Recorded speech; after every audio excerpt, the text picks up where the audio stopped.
Hello friends, आपका स्वागत है हमारे चैनल लाइक स्टडी 09 पर, जिससे हो जाएगा आपको अपनी पढ़ाई से प्यार।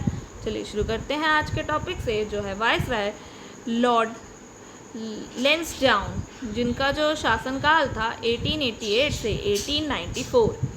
अब जो है हम पहले से जानते हैं, जो भारत और अफ़गानिस्तान है ना, इनको लेके काफ़ी कन्फ्लिक्ट्स होते रहते थे, और जो है इवन एंग्लो अफ़गान वॉर्स भी कई बारी हो चुके हैं, और इसके जो है काफ़ी कहते हैं ना नेगेटिव इम्पैक्ट भी पड़े हैं। तो ओवरऑल क्या हुआ, जो लॉर्ड लैंसडाउन थे उनके काल में जो है एक सीमा निर्धारित की गई, जिसका नाम जो है डुरंट रेखा रखा गया। तो हम जब ये पढ़ ही रहे हैं तो हम कुछ बेसिक फैक्ट्स भी देख लेते हैं, जनरल पार्ट को भी कवर कर लेते हैं। तो जो LOC है, बेसिकली लाइन ऑफ कंट्रोल, वो कहाँ की है? वो इंडिया और पाकिस्तान के जम्मू कश्मीर की है। इसी तरह LOC वो LAC line of actual control, वो इंडिया और चाइना के बीच है। अब इसी तरह हम लाइंस की बात करें तो अभी हमने बात की ना डुरंट लाइन, वो इंडिया और अफ़गानिस्तान के बीच। ऐसे ही रेड क्लिफ लाइन जो है इंडिया और पाकिस्तान के बीच, और जो मैकमोहन लाइन है वो इंडिया और चाइना के बीच। ठीक है, अब हम बात करते हैं जो नेक्स्ट पॉइंट है, मणिपुर विद्रोह को शांत करने वाले कौन थे? लैंसडाउन।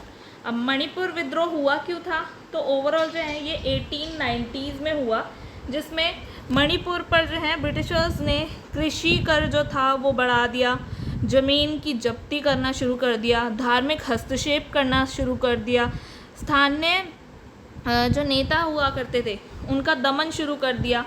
इस वजह से जो है वहाँ पे विद्रोह उभरा, और उस विद्रोह को जो है सेना भेजकर शांत किसने कराया था? लैंसडाउन ने। ठीक है, और इन्हीं के काल में जो है दो इम्पॉर्टेंट चीज़ें होती हैं 1891 में। एक तो सेकंड फैक्ट्री एक्ट आता है, और एक जो है 1892 में इंडियन काउंसिल एक्ट आता है।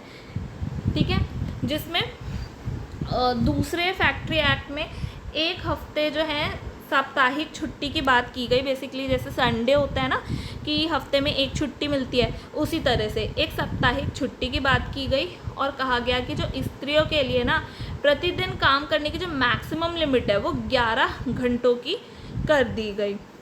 जहाँ पहला जो फैक्ट्री एक्ट आया था वो लॉर्ड रिपन के काल में आया था, और उसमें क्लियर कर दिया गया था 7 से 12 साल के बच्चों के लिए 9 घंटे से ज़्यादा काम करना जो है अलाउ नहीं था।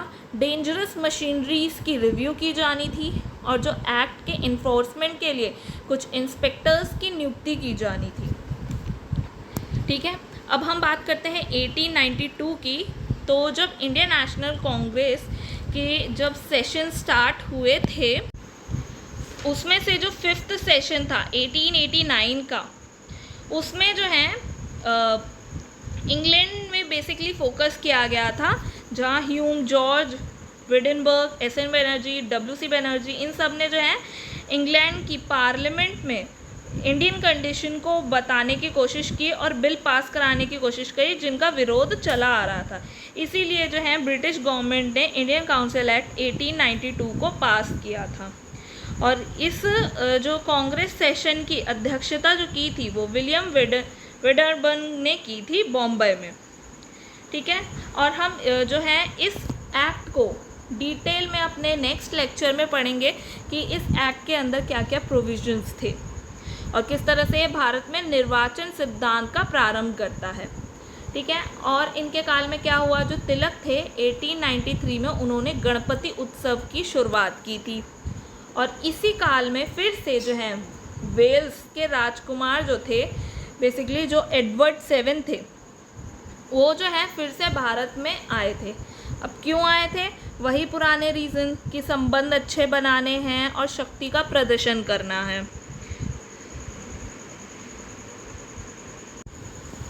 तो अब हम अपनी नेक्स्ट क्लास में इंडियन काउंसिल एक्ट को कवर करने वाले हैं।